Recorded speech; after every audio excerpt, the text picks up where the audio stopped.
Bueno, dos videos en un día. Bueno, pues tomando en cuenta que no he subido videos en quién sabe cuánto tiempo, ni he hecho directos, y bueno, no esperen directos pronto realmente, pues esto es más bien una solicitud de caridad, porque me dijeron, ¿cuánto me cobras por esto? No voy a cobrar por esto, si me quieren pagar algo por esto, ya después el sujeto se lo dejo a su voluntad.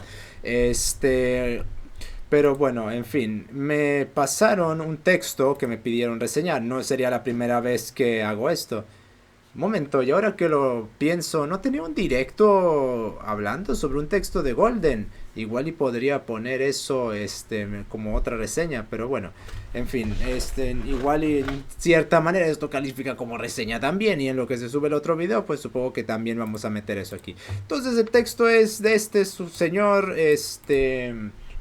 Lucas Rodríguez Sánchez sentando bases. A ver, vamos a hacer unos comentarios. No quiero que esto quede un análisis pedantesco en el cual vaya a centrarme hasta en, es que no usaste una coma aquí o algo por el estilo. Antes que nada, quisiera que esto fungiese como voy a estar hablando sobre esto, pero no voy a estar mostrando esto nada más. Ok, entonces podemos quitar esto. Muy bien, entonces 0.0 sentando bases, empecemos.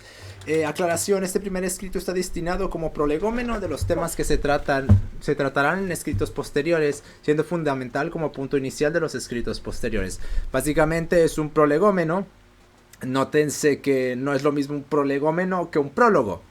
Y bueno, si esto es un prolegómeno y va a ser básicamente las bases de todo lo que será a continuación, siendo honesto, la primera objeción que puedo comentarles es que es muy corto. A ver, si esto va a ser un prolegómeno de cosas que voy a escribir yo, es que, a ver, ni siquiera consideraría yo el ensayo antimaterialista como un prolegómeno de mis ideas, porque para hacer un prolegómeno de todas mis malditas ideas, y disculpen que lo diga así, requeriría un texto como de 500 páginas. Y sería un prolegómeno. Es decir, básicamente un substrato para después ponerme a predicar en base a él de todas las cosas, porque un prolegómeno de todo lo que voy a hacer, que es lo que está implicando aquí, básicamente me tiene que explicar todo el sistema de pensamiento que voy a usar. Y un sistema de pensamiento que se resume en uno, dos, tres, cuatro párrafos, pues bueno, creo que ya empezamos con ese primer error. Son unas bases muy... A ver, igual y podrían ser bases grandes, sosudas, sesudas, substanciosas, pero insisto, tanta sustancia en cuatro párrafos me parece que es difícil de meterla. Entonces, y de hecho el primer párrafo es otra introducción, así que bueno, en fin. Sigo. Antes de establecer fundamentación de cualquier tema, me parece imprescindible algo que yo llamo sentar bases. En ese sentido, sentar bases significa esclarecer un tema que es tan fundamental que sin dilucidar sobre el mismo simplemente no se puede continuar desarrollando la materia. Por tanto, justamente un prolegómeno. Por tanto, para esclarecer este tema, dividiré este escrito en tres partes. 1. El hombre como medida de todas las cosas. 2. La necesariedad de criterios en la definición. 3. Sobre escritos ulteriores y mención de agradecimiento. Un texto prolegomenal me parece que puede prescindir de la última parte. De la segunda creo que todos estaremos de acuerdo en que es tan evidente que es básicamente un axioma. Por lo tanto, no es necesario hablar sobre eso, a menos que se hable contra, por ejemplo, la postmodernidad.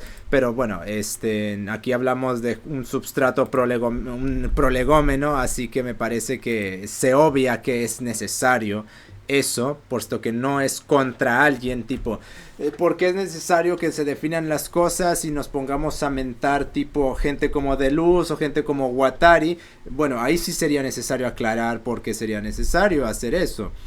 Pero aquí me parece que se sobreentiende que es evidente que hay criterios, definiciones para las definiciones. Ya estaba establecido en Santo Tomás. Hay una ética para la prédica también en Santo Tomás.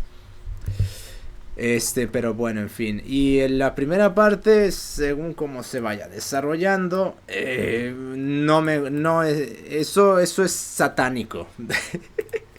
A ver, fuera de bromas, decir que el hombre es la medida de todas las cosas es satánico. ¿Por qué? Porque si el hombre es la medida de todas las cosas, ¿por qué tengo que remitirme a Dios para poder decir cualquier cosa? Para poder predicar cualquier cosa.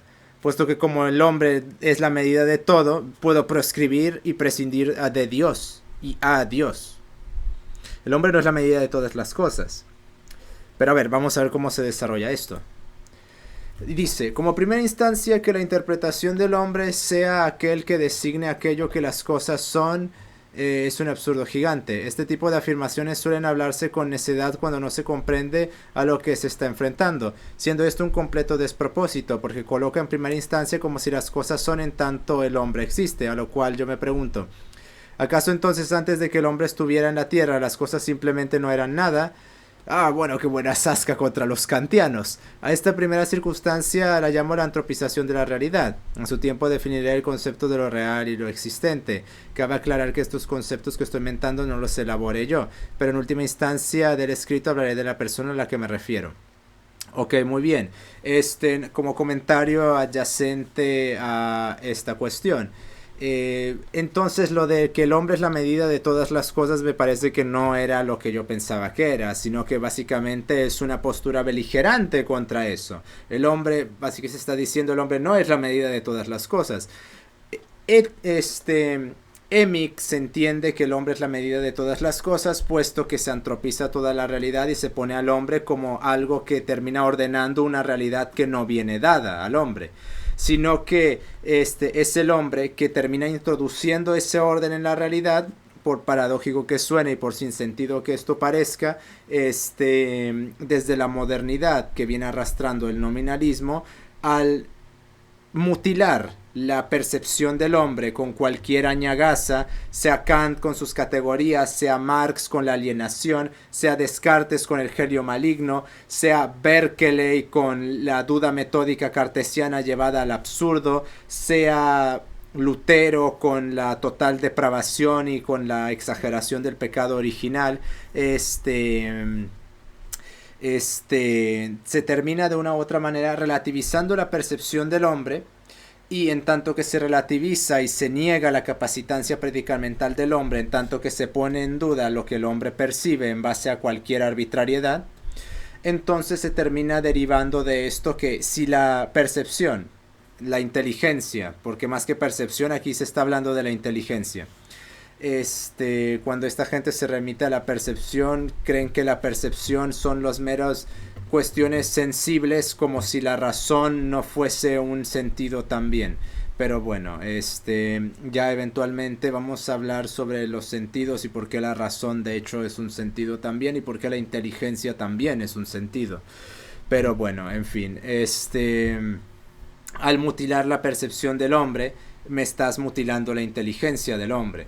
Y entonces, si la inteligencia está mutilada para con acceder a la realidad, inteligencia y voluntad son las partes fundamentales. Y entonces, ¿qué sucede? Se cae en el voluntarismo.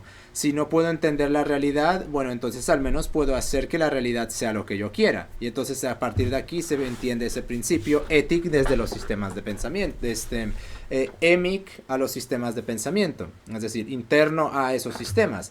Ponen al hombre como a la medida de todas las cosas, en tanto que subsumen a ese hombre y esa realidad dentro de sus sistemas de pensamiento, en una homologación uno a uno entre su sistema de pensamiento, el hombre y la realidad. Y en tanto que el hombre, es decir, el filósofo, ponga las medidas, entonces se entiende esto, pero naturalmente que no es así, puesto que el hombre aparece. Primero está la realidad, después está el hombre y después está la predicación que el hombre hace de esa realidad. No está primero el hombre y después el hombre ordena la realidad. No. Hay una realidad ya dada. Después está el hombre y después el hombre le predica esa realidad con cosas que pueden ser conformes con ella o inconformes con ella. Muchos le llaman a esto realismo ingenuo, como si no fuese como de hecho funcionasen las cosas, ya que pretender que no hay una realidad ya dada al hombre implica el absurdo de que el hombre está antes de la realidad. Y bueno, para todos los que crean que no hay una realidad ya dada, muerdan sodio metálico y siempre va a pasar lo mismo. Y se evidencia ahí que hay leyes y constantes en la naturaleza, las cuales el hombre no media en absoluto. Que las operacionalice no quiere decir que una vez operacionalizadas existan. sino que ya existían y van a existir independientemente del hombre y de lo que haga el hombre. Muy bien, entonces, ok. Por otro lado, implicar esto significaría que sería un completo despropósito escribir esto, ya que si las palabras simplemente son lo que el hombre quiera que sea, pues simplemente este escrito puede ser cualquier cosa. Del mismo modo con la ciencia, en su momento también hablaré de ella, se reduciría a un mero juego de opiniones igualmente válidas pero mutuamente excluyentes. No, pues claro, naturalmente. Y de hecho la multiplicidad de interpretaciones en la ciencia surge justamente, como ya he dicho antes, de que no es ciencia, sino que son distintas escuelas de filosofía que se quieren substratar en datos, es decir, en otro intento. Hay que entender que prácticamente toda la filosofía modernista bebe del mecanicismo, bebe de la idea de ciencia de Francis Bacon. Ya hablé sobre esto en el ensayo antimaterialista. No por nada Gasset habla del fundamentalismo de la física y del terrorismo de los laboratorios en sus lecciones de filosofía. Pero hay que entender esto en un sentido amplio. Toda la filosofía quiere parecerse a la física. ¿Y cómo se establece la física más primordial? La física moderna, porque hay una física antigua también. Aristóteles con su física, también hay desarrollos físicos como los de Arquímedes, por poner un ejemplo, que no estoy intentando decir física antigua, la hiperoculta, mega trascendente física egipcia que humilla y que ya tenían portal. No, estoy hablando de cosas serias aquí, señores. Porque la física moderna es justamente la física que participa de los 5 estratos en los cuales se consagran la ciencia moderna. Y eventualmente habría que hablar de la física postmoderna, que se dice física clásica y física contemporánea. No, niñitos. Una cosa es la física moderna y otra cosa es la postmoderna. Y también hay que hablar sobre eso. Entonces, quizás es la única... Bueno, no voy a ahondar en eso, pero habría que hablar. Si hay física postmoderna, no habría una química y una biología postmodernas también, pero bueno, ya eventualmente hablaremos sobre eso. Entonces, en tanto que toda la filosofía quiere patéticamente parecerse a la física, entendiendo esto, entendemos cómo quieren o tomar datos, es decir, las formas y un intento de imitar la medición de la cinemática, quieren tomar a las matemáticas y pretender que como la física de alguna manera expresa las matemáticas o las matemáticas expresan a la física, se establece que hay una suerte de relación entre las matemáticas y el substrato más fundamental de la realidad, y entonces si yo uso matemáticas estoy haciendo lo mismo que ese ejercicio pánfilo. Por lo tanto, a partir de ahí puedo poner ya sea la lógica como la substancia del mundo, porque es la lógica de las matemáticas, o es el substrato operacional de las matemáticas, o el lenguaje, en tanto que todo participa de la misma unidad común de signos y de significación. Entonces yo puedo poner al lenguaje como la substancia del mundo, o puedo poner al lenguaje en tanto que entienda que ese lenguaje está gobernado por la lógica, y así y asá. No por nada se pretende que porque tengo numeritos, que porque tengo simbolitos, ya es el ápice del mundo. La filosofía desde la modernidad patéticamente quiere parecerse a la física. Y en tanto que en la física se hacen mediciones, es decir, se toman datos de la realidad, que sería la manifestación de la experiencia del hombre, eso que tanto se llama experiencia contra la razón. No puede haber experiencia sin razón, pero la experiencia también guía a la razón, no son mutuamente excluyentes. Y se necesitan ambos para construir conocimiento. Ahora bien, una cosa es reducir la experiencia a los datos, lo cual es lo que lamentablemente se termina creyendo, pretendiendo que de alguna manera la experiencia está en la realidad y no es el hombre el que constituye el substrato de esa experiencia. Nada en la realidad, salvo en las entidades, como podría ser el alma, como podrían ser los demonios, como podrían ser los ángeles o Dios, y el hombre, nada fuera de eso es capaz de tener experiencia. La experiencia no está en la realidad. es una capacitancia del hombre, que la tiene en tanto que se participa de los órdenes que le permiten tenerla. Por lo tanto, se crea este ridículo ejercicio de homologar la experiencia a los datos, o la empiria o la empírica a los datos, a algo que no es propio del hombre, como si el hombre no fuese necesario para establecer eso. Y en tanto que se toman a los sagrados datos, se pretende que eso es ciencia, y el problema es que todas las malditas disciplinas tienen datos de una u otra manera, o argumentan para no tenerlos, como es el caso de la sociología o la antropología, y aún así varios de ellos sí logran tener datos de igual manera, y a partir de ellos se quiere construir que son ciencia. Pero este ejercicio pánfilo, no se les olvide que con mayor complejidad, menor complejidad, se trata de hacer en la filosofía desde la modernidad. Por lo tanto, pues me parece conforme la mención a esto, pero también habría que expandir esto, inventarlo, como que estos juegos de esta problemática de la multiplicidad de interpretaciones o de escuelas en la ciencia responden a justamente a unos de los intentos patéticos de la filosofía de otras maneras por intentar validarse como ciencia, en tanto que secuestran la forma en la cual se opera en física, que al final del día toda la ciencia es eso, un intento de emulación de cómo se estudian las cosas en física, para después decir que son ciencia. Ok, continuemos con esto. Pero bueno, no sé, insisto, me parece muy corto, habría que extenderlo. Pero a ver, es que la extensión, es que cada una de estas cosas es un libro directamente, por esto que si vamos a hablar conforme con eso, uno tiene que echar páginas y páginas y páginas de esto. Pero bueno, en fin, continuemos. Como segundo punto y como derivación de primero, las cosas son, pero son en la medida que hay un criterio, una serie de criterios que permiten que las cosas sean lo que son o se definan de una manera y no de otra. En su momento también supongo que quiso decir esclareceré este tema aclarando a qué criterios me estoy refiriendo, como también la implicancia de que algo sea, a saber, las definiciones que se envuelven cuando uno se refiere cuando algo es. Claro, bueno, entonces así expandiendo las cosas, pues me parece que no estás refiriéndote a una mera definición, sino que estás refiriéndote al clásico problema de la interpretación de la filosofía. ¿Cómo establecemos la prédica para que de hecho remitirnos a la realidad correctamente? Bueno, básicamente Aristóteles reapareció aquí porque eso es el problema que se intenta resolver con las disputaciones lógicas de Aristóteles y en el órgano también.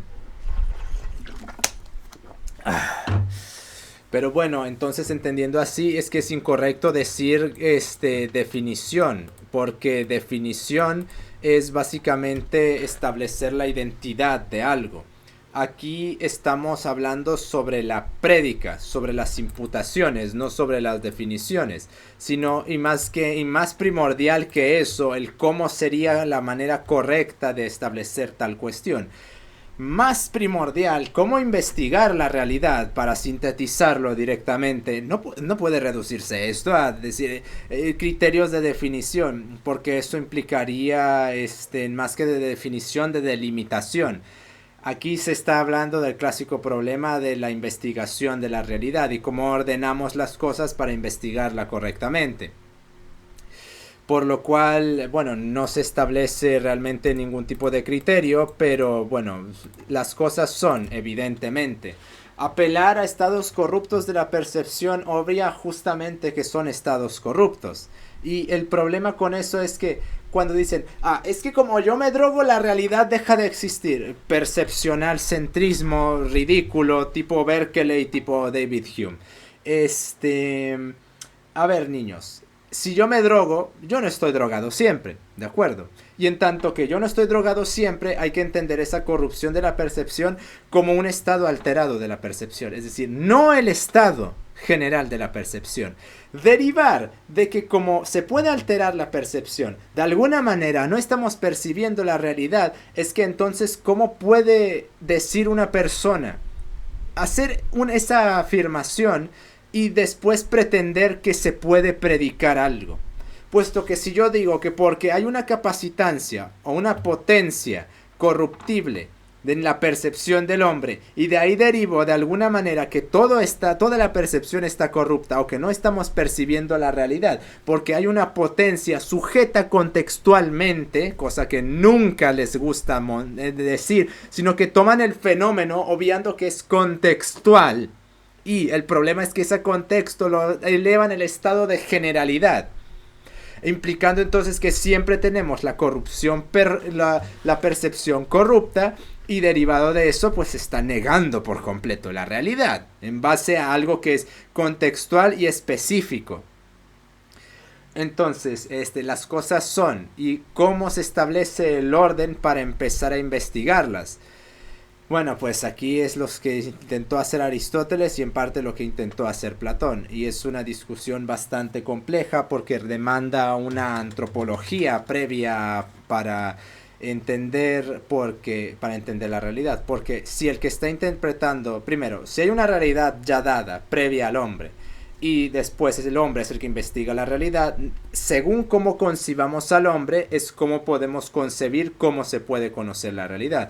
Como los antiguos, Aristóteles, Platón, Santo Agustín, Santo Tomás, no eran estúpidos como lo son Descartes, Berkeley, Hume, Kant o Marx, y sabían que la percepción del hombre no estaba corrupta, y eso solo ocurría contextualmente, entonces tenían una antropología más sólida, a diferencia de Descartes, de toda esta panda de estafadores anteriormente mentados, que parten de una antropología donde ponen que el hombre está corrupto en su percepción, y ellos cual Prometeo dándonos el fuego, pretenden solucionar o al menos solventar el problema de la corrupción percepcional, que ellos universalizan en lugar de como se entendía anteriormente, que era algo contextual.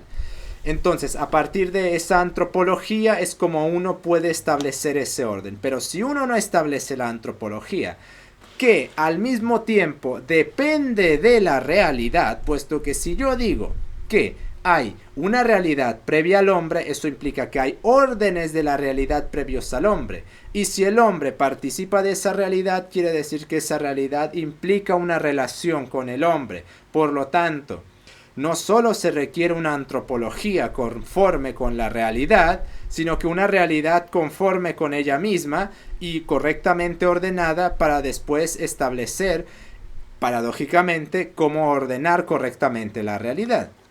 Así que, si ya nuestras concepciones del hombre están mal, no vamos a poder predicar la realidad. Pero si nuestra concepción de la realidad ya está mal, entonces naturalmente que no vamos a poder hacer ni establecer un orden de ninguna cosa, puesto que eso derivará en que la antropología esté mal. Pero eso no tiene ningún sentido, se podrá decir. Bueno, pues justamente como hay una realidad previa al hombre y como hay un Dios que crea esa realidad y hay un Dios que manifestó en la palabra la revelación de tal orden, pues ya está escrito el orden de la realidad. Y en tanto que ese orden de la realidad está explicitado y tiene sus respectivos problemas de interpretación como todas las cosas, pues naturalmente que si bien está el orden ahí y se puede seguir, tiene problemas en cómo puede ordenarse correctamente. Pero está el orden ya dado, está el orden explicitado y está el hombre también ordenado conforme con esa realidad, para que posteriormente el hombre pueda realizar esos ejercicios. Recordemos que como el hombre se participa de Dios, está replicando lo que Dios hace en su obrar. Básicamente, cuando el hombre usa su inteligencia para interpretar la realidad, es como si estuviera volviendo a recrear la realidad, en tanto que esa creación de la realidad se limita a él. Nótese bien, se limita a él. Pero, esta creación de la realidad puede ser conforme con la realidad desde la cual se substrata el hombre para poder entenderla, o puede justamente derivar en la esquizofrenia de los sistemas de pensamiento modernos y postmodernos. De ahí que sea tan problemática la interpretación, porque cuando el hombre usa su inteligencia está básicamente creando realidad, porque se participa de Dios con la inteligencia, la voluntad de la creación. Ahora, esa capacitancia de creación que el hombre hace de realidad con su inteligencia puede ser conforme con la inteligencia, con el substrato que habilita su inteligencia, o puede ser disconforme, y en tanto que sea disconforme terminará eso en un completo desastre, como pues ya vemos en este tiempo. En fin, no me extiendo más en esto. Por último, me gustaría aclarar que esto es simplemente un prolegómeno. Esto no es un prolegómeno. Un prolegómeno para esto son como 200 páginas. Esto sería... no sé, un proemio creo que sería. A ver, déjenme buscar. Hay una palabra que justamente sirve para esto. Preámbulo. Esto es más bien un preámbulo que un prolegómeno. Porque un preámbulo puede ser ahí un repaso rápido. A ver, ¿qué va a ser? Un resumen sintetizador de lo que voy a hablar después. Pero justamente lo último, que es un prolegómeno, es una síntesis. Entonces, el último apartado. Por último, me gustaría aclarar que esto es simplemente un prolegómeno. Naturalmente que me falta bastante materia. Sin embargo, como acción de honestidad intelectual afirmo que me hace falta conocimiento, pero que estoy trabajando en ello. Se agradece que haya esta disposición de honestidad, que mucho falta en este tiempo. Y la razón por la que esa honestidad falta es porque se quiere la utopía ya. Y si yo digo no sé, en tanto que consagro mi sistema de pensamiento para explicarlo todo, abarcarlo todo, moverlo todo y tragarse todo, si yo digo no sé, estoy diciendo que mi sistema de pensamiento no totaliza la realidad, y por lo tanto no nos puede llevar a la utopía, algo que no es la totalidad. De ahí que se quiera afirmar, de ahí que no se quiera afirmar que uno no sabe algo. Y en tanto que no se quiere afirmar que uno no sabe algo, porque si uno afirma que no sabe algo implica que su sistema de pensamiento no puede construir una utopía, se termina derivando esto en una crasa soberbia que termina pues manifestándose en esos penosos ejercicios de soberbia y de vanidad que hay tan pululantes por YouTube. Pero que incluso siendo así, me parece que esta es la cuestión primordial la cual se debe esclarecer para continuar con la prédica que quiero realizar en los subsiguientes escritos. Asimismo, quiero agradecer enormemente a Piracitel por brindarme de su conocimiento. Por ejemplo, la antropización de la realidad es un concepto suyo. Él tiene un canal de YouTube por si lo quieren consultar con el mismo nombre. Me parece que sus respuestas en distintos tópicos son muy certeras y acertadas. Ahondar en estos temas significa un gran reto intelectual para mí y para muchos, pero más que ello es la búsqueda de la verdad, de lo que supongo que quiso escribir de lo que esta es, por qué es y cómo es. Para terminar, me gustaría agradecer enormemente a la comunidad del canal de Piracitel por brindarme de su ayuda y conocimiento cuando lo necesito. Seguimos férreos en la búsqueda de la verdad, naturalmente. Entonces, para ir acabando, pues muestro el texto otra vez. Sería muy bien. Muy bien, entonces, ¿qué más tendría que comentar? Bueno, no es un prolegómeno, sería más bien un preámbulo. Aún para un preámbulo me gustaría, no sé, unas 3000 palabras. Aquí habrá 500 a lo mucho. Digo, también un preámbulo tiene que ser un poco más sesudo. Está muy exangüe la substancia. Agradezco el saludo, pero está muy exangüe aún para hacer un preámbulo. Digo, cuando yo empecé a escribir, yo ponía más palabras que esto, a pesar de que era basura. Y miren, el punto es hacerlo, así sea malo. Que no piensen ustedes que Kant, así lo crea Carlos Madrid Casado con él y Gustavo Bueno. Uno no nace ya con todo su sistema de pensamiento formado. Uno va desarrollándolo y uno va a producir basura, pero eventualmente va a hacer buenas cosas. Ahora, ¿esto es malo? No, pero es insuficiente. No es malo porque no corrompe, pero es exangüe porque le falta substancia.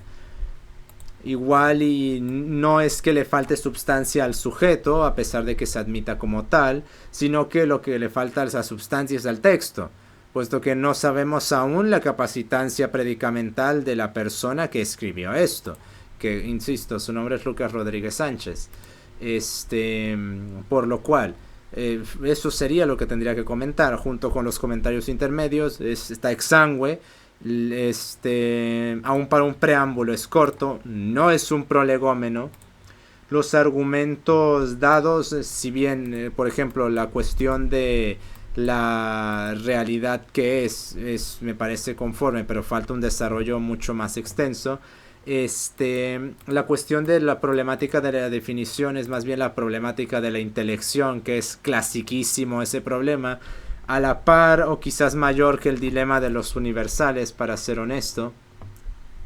Y pues bueno, para hacer un preámbulo, pues no sé, insisto, basta una mención rápida, pero básicamente los agradecimientos tienen una desproporcionalidad en lo referente al texto, sobre todo si tomamos en cuenta que el primer párrafo es introductorio y solo hay 4 párrafos, y el último, que casi es el más grande, es agradecimientos y decir que uno no sabe.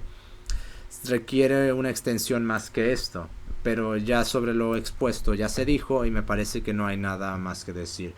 No se puede decir que la persona no sepa porque falta la capacitancia. Y ponerse a medrar en estos temas no es como si lo pudiese hacer cualquier pasguato. Porque para empezar a hablar de esto, tan siquiera para dilucidarlo, uno tiene que tener ya un bagaje tan siquiera digno de mención. Ahora bien, ¿cómo va a administrar ese bagaje? Lo vamos a ver en sus próximos textos, en caso de que no me tomen 40 años hablar sobre ellos. Dicho sea de paso, pues me parece que esto no hay nada más que comentar. Nos estamos viendo.